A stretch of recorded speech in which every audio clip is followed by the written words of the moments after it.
Grouillette et Paulette. Épisode 7. Pour bien comprendre l'histoire, tu peux relire les épisodes précédents ou les réécouter sur cette chaîne YouTube.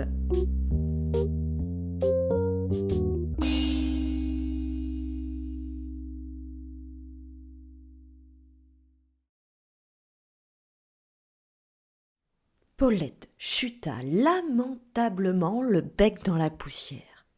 Catastrophe!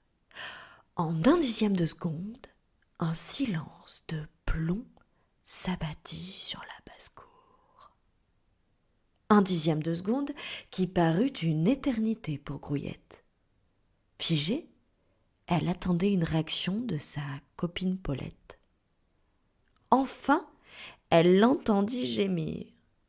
« Aïe, j'ai mal, je ne sens plus ma patte. »« Vite, allez chercher un docteur !» s'écria Grouillette. Mistinguett la chouette, perchée dans un arbre à côté du filet de football, grignotait du pop-corn. Elle connaissait bien ce petit bout de campagne. Elle savait exactement où trouver un médecin. Alors, elle vola jusqu'à l'abri de Mimi la souris, toujours prête à venir en aide. Bien que Mimi la souris court très vite, Mistinguett la chouette la saisit avec ses doigts griffus pour l'emmener le plus vite possible auprès de Paulette. Arrivée près d'elle, Mimi la souris l'examina, puis enlevant le stéthoscope de ses oreilles, émit son diagnostic. « Eh bien, Paulette, il va falloir renoncer aux Olympiades. Une patte dans le plâtre et du repos. »« Quoi ?» dit Paulette, qui s'effondra en larmes dans les bras de Grouillette. C'était bien la première fois que Grouillette voyait son amie si triste, au point d'en pleurer. Moniquet l'araignée, qui n'avait jusqu'à présent pas fait preuve de gentillesse envers les habitants de la basse-cour, avait l'air vraiment touché par la souffrance de Paulette. « Comme d'habitude, dit-elle, j'ai la solution. Arrêtez de chouiner et réfléchissez. Hein?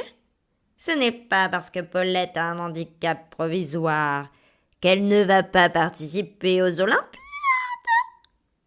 Je propose que tous les concurrents bloquent une de leurs pattes avec une attelle en bois pour que tout le monde soit au même niveau. » Au fond, Moniquet n'était pas si désagréable que cela. C'était en vérité une réputation qu'elle entretenait. « Quelle bonne idée! Merci! 1000 fois merci !» s'exclama dans un élan d'enthousiasme Paulette. Elle attrapa Moniquet comme elle put et la serra entre ses ailes. Surprise par tant de douceur que d'ailleurs elle appréciait, Moniquet ferma les yeux. De tels moments étaient si rares pour elle. Puis elle se ressaisit, vérifia que personne ne l'avait vue et se racla la gorge. Allez. Hop. Terminons les derniers préparatifs car demain c'est le grand jour. Le lendemain, dès le lever du soleil, tout était prêt pour accueillir les spectateurs et les compétiteurs. Les participants s'entraînaient. Grouillette, munie de sa boîte à outils, parcourait de long en large la basse-cour pour réparer ici et là les petites défaillances des structures. Paulette s'entraînait à bien articuler son discours d'ouverture des Olympiades. Mistinguett la chouette préparait à tout rompre des pop-corn pour ravir les papilles des spectateurs gourmands.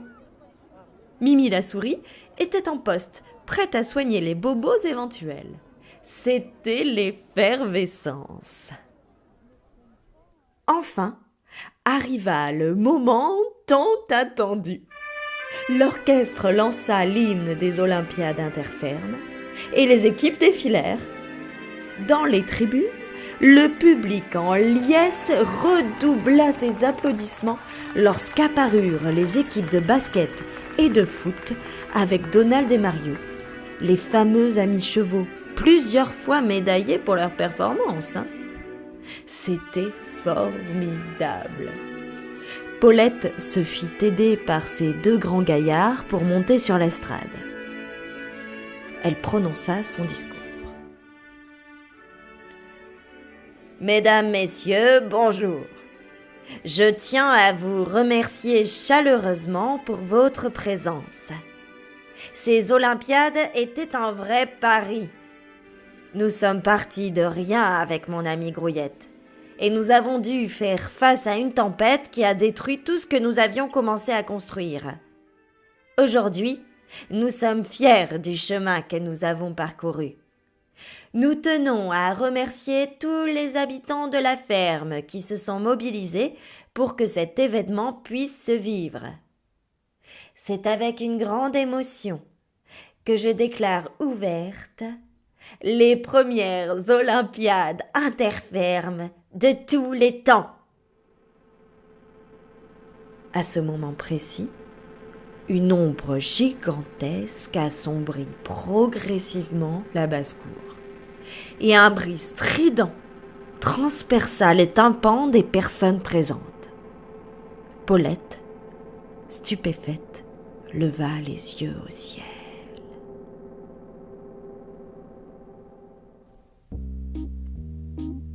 C'était l'épisode 7 de Grouillette et Paulette, à retrouver dans le Ricochet numéro 139. Cet épisode a été produit par la Fédération nationale de l'Action catholique des enfants, réalisé par Marie-Julie Subervie, mise en musique par Mathieu Momelat, illustré par Josette Chany. Les personnages de Grouillette et Paulette ont été réalisés par Doriane Marimon. Participez aux prochains épisodes en inventant un personnage que nos deux héroïnes vont rencontrer sur leur chemin.